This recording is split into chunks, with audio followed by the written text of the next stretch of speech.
All right. Welcome everyone to the Regional Parks and Trails Committee meeting. I'll be the chair today as Director Brown was not able to be here.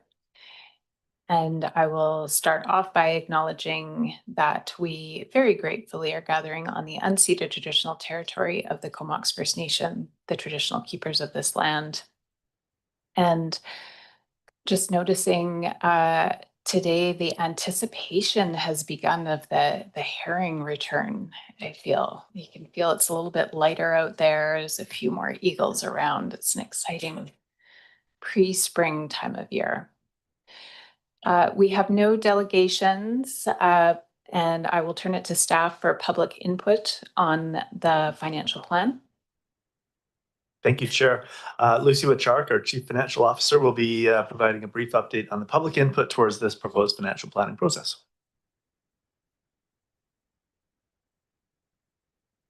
Thank you through the CAO and the chair to directors. Good afternoon.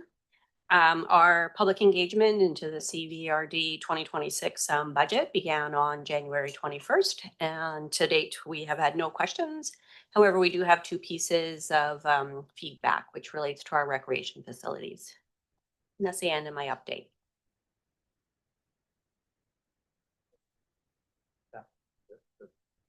Okay. Okay, great. Thank you. So we will move on to the 2026 to 2030 financial plan, and we'll put it back to staff to introduce the planning process. Thank you. Through the chair again, let's take a few minutes just to give a bit of introductory. Most directors around the table are quite familiar with the process, but I know that some of you may not be. So up on the screen is just a bit of our key dates associated with the plan. It began on January 27th when we delivered the proposed budget to the CVRD board. Our full package gets posted out onto the website where you have PowerPoints and supporting budget information, and hopefully all the information directors need in order to support your decision making. We have dedicated meetings for our budget deliberation.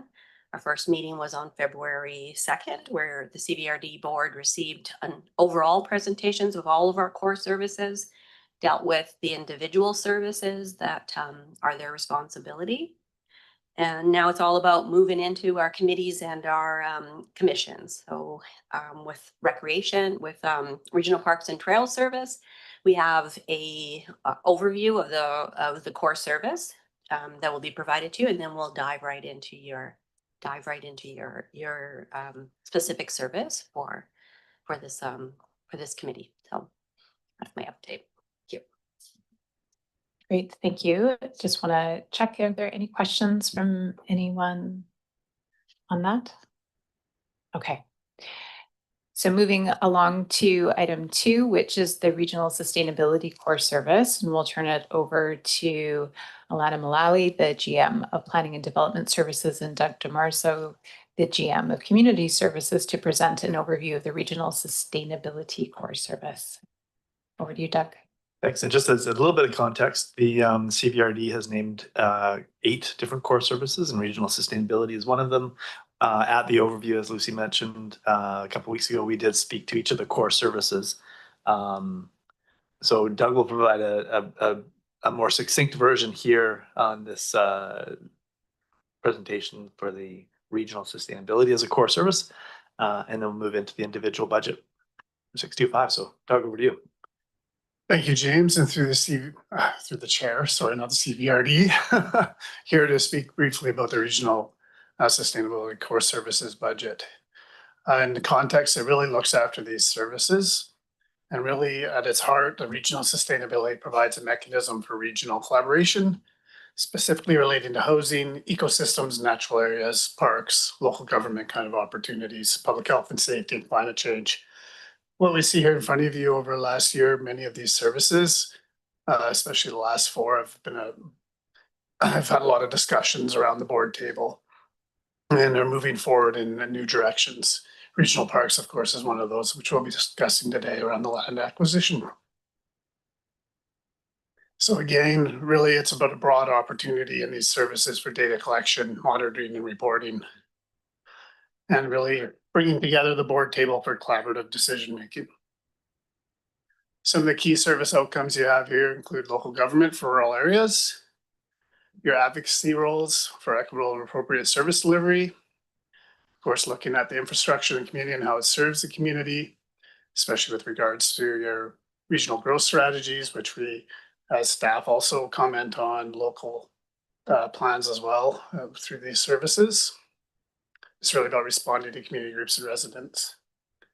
Key initiatives include the creation of the CVRD housing organization. I would say that was one of the biggest key initiatives that were completed this year, alongside some of the others that you see on the board there, including advancing the tourism strategy and continuing to advance parks. Layered throughout our community and throughout this service is the corporate energy and emissions plan, where we look to reduce our targets by 50% below the 2019 levels by 2030. And we also look to how and understand how the municipalities in our community also play an important role in the coming years with this climate corporate energy and emissions plan, perhaps reaching further into the community. So here with our key service work, it's all about working collaboratively with our member municipalities, our partners in the community to develop social and community local economic good. See your expenses slide here.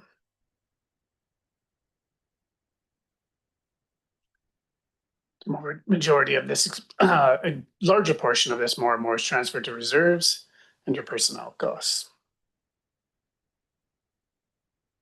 Your revenue to support these services mainly through taxation. And again, in 2026, you see some transfers from reserves to help balance the taxation. And with that, we continue to look at piggybacking projects, continue to work collaboratively across departments to deliver some of these goods and these services that you've seen. And we continue to build out these drivers with a social plan. We're looking at the accessibility, diversity, and equity piece. Indigenous relations remains an important aspect of everything we do in all 5 of these services. With that, I'm open to any questions you may have. Thank you. Any questions?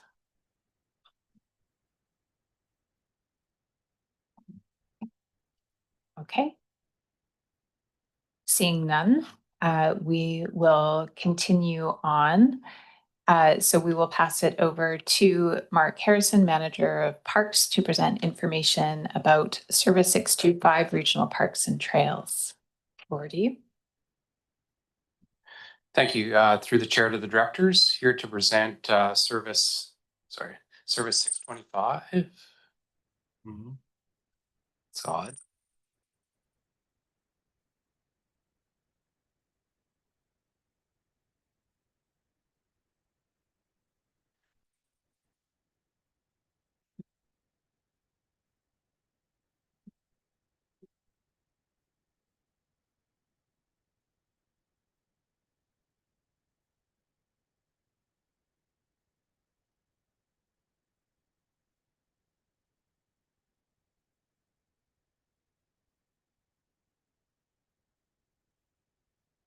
How's that?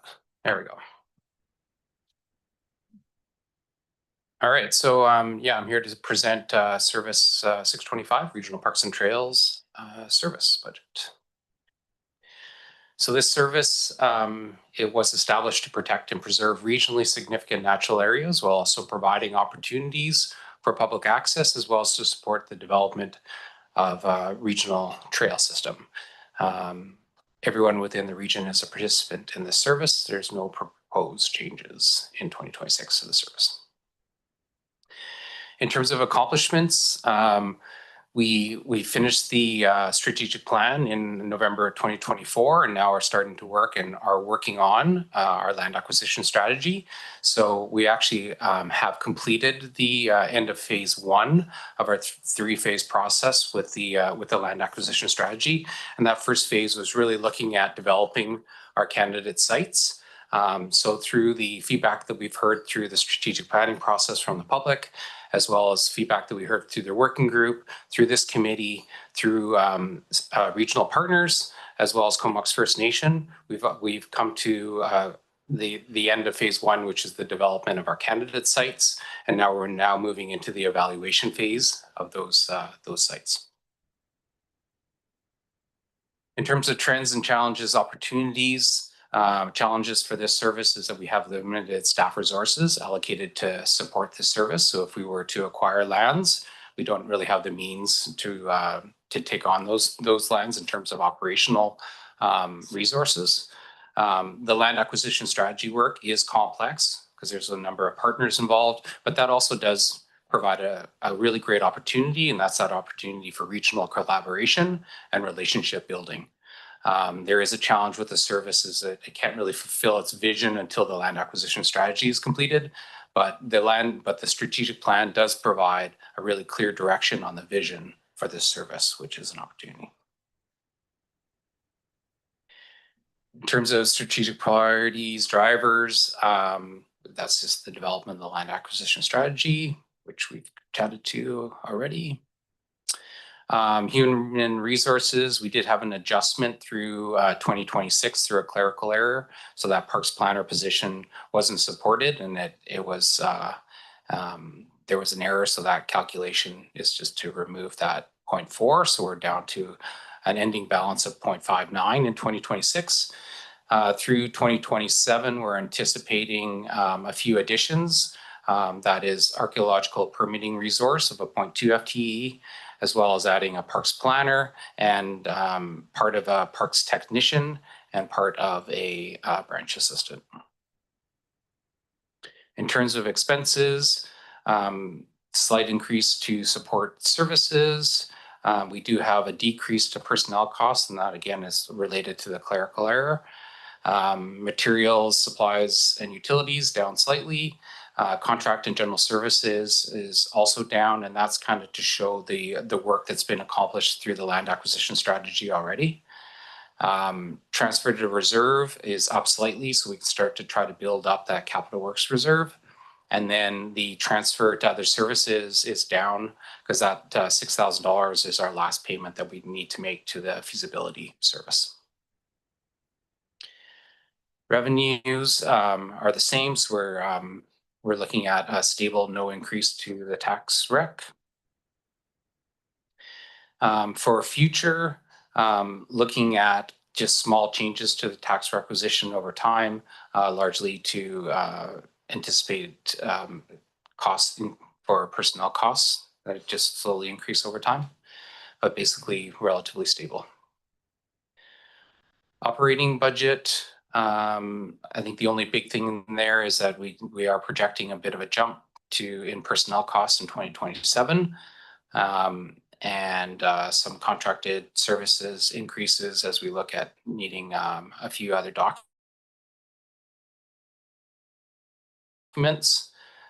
are quite a bit lower to try in the short term. So the one thing with that is that once the land acquisition strategy is completed, then we'll have a better understanding of what is needed in terms of tax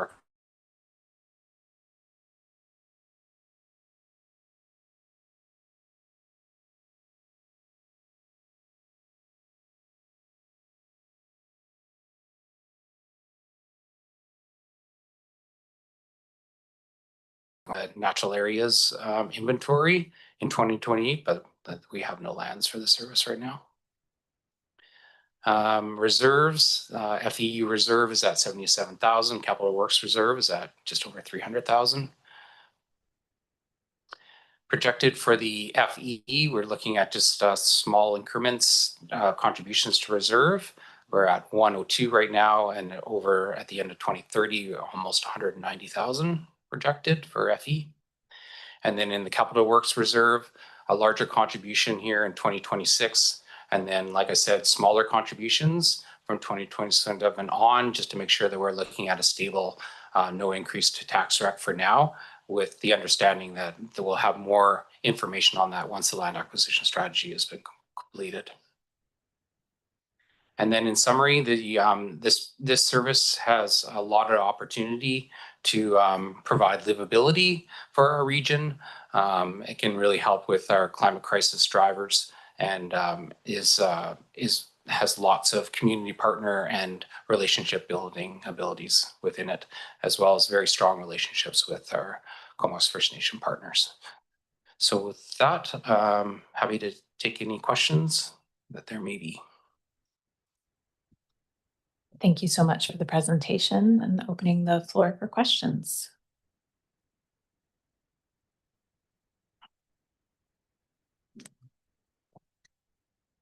Director McCollum. Yeah, thanks, Sharon. Thanks for the report. Yeah, I think what it's laid out here makes sense given where we're at in this process of getting the service up and running. And yeah, I mean, currently the focus is on getting that land acquisition strategy in place and then kind of building up the service from there. The question I had is just given that that process is you know, taken longer than we first envisioned. And then we see like the FTE resources coming online in 2027. Is that potentially going to be adjusted depending on what comes out of that acquisition strategy? Like if the top, you know, properties on that list are like quite significantly beyond what we have the resources for, would we then prioritize bigger capital contributions over increasing the capacity for the service? Just, I mean, looking at like next year, if we proceed the way it's mapped out, we're going to reduce the capital contribution by 70% or so. So I'm just wondering if that may land differently when we have more information later on in the year. Yeah, I mean, there's potential for that to change, but I think the reality is that the current staffing levels is that we don't really have the resources to take on anything other than kind of some maybe smaller minor acquisitions, but we don't actually have any staff resources to take on any management of lands. So I think that it's going to be, you're going to need to do two things. Like within the strategic plan, it's clear that the service needs to be managed proactively, and proactively, in my opinion, means that you're going to need to staff it appropriately. Yeah, no, and I don't disagree with that at all. I guess what my question is more if the land acquisition strategy ends up focusing on like some big, you know, big reaches in terms of land acquisition and not so much on smaller ones that we could potentially purchase in a shorter timeline. I guess that's kind of what I mean is, yeah, if we're looking at a purchase that's like multiple millions of dollars, if that would change how we were going to resource the service, knowing that it would take us a number of years to kind of get to one of those goals. Oh yeah, no, for sure. If we're not looking to add something onto the service, then we don't need to have the staff to manage the service. And Director Grief. Thanks very much, Madam Chair, and thanks, Mark. Yeah, I feel your pain as far as the staffing issue goes. But I've always maintained that park acquisition is 90% luck anyway. Things arise and emerge, and we scramble to get our ducks in a row and procure it. So I guess, no question, I guess we're just going to have to wait and see. For this year, we're sort of on a holding pattern, but, you know, should something arise right out of the clear blue sky, then I think this board or the future board is just going to have to scramble and make it so, because as I say, we always try to plan when it comes to parks. It's one of those things where, generally speaking, it's something immediate we have to respond to. So thanks. Thank you. Any other questions? Okay. Well, we have a staff recommendation that the proposed 2026 to 2030 financial plan for Service 625 Regional Parks and Trails be approved. Moved and seconded. Anyone opposed? And that passes unanimously. Thank you. And then I think we move to termination. Anyone opposed? All right. Thanks, everyone.